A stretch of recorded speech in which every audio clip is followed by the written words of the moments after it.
high value individual arestado naman. May mahigit na 300 pisong halaga ng illegal drugs ang nasamsam sa Limay Bataan. Detalye ng balita mula kay Danny Kumilang, RH37. Danny, good morning. Matagumpay na nasa kote ng mga operatiba ng Limay PNP Station Drug Enforcement Unit sa pamumuno ni Police Major Jimmy Albertisen ang isang high-value individual HBI sa ikinasan drug bypass operation sa Barangay Duali, Limay Bataan itong madaling araw ng weekend.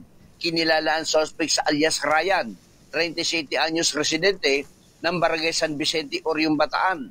Nahuli ito matapos makabili sa kanya ang nagpanggap na bayar ng illegal na droga sa isinagawang transaksyon. Nakumpiska mula sa kanya ang 53.48 gramo ng hinihinalang shabu na nagkakalaga ito ng 363,664 pesos kasama ang bypass money at cellphone na ginamit ito sa kanyang kalakaran sa droga. Sa panayam ng DCRS News, inamin ng suspect na sa Barangay Sibacang, Balanga City, Bataan, umano siya kumukuha ng droga na kanyang ibinabagsak sa bayan ng Limay.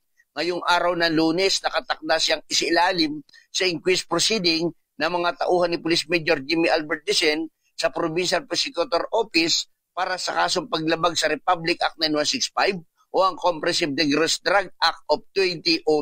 Danny Kumilang, RH37, DCRH, una sa Pilipinas, una sa Pilipino. Maraming salamat, Danny.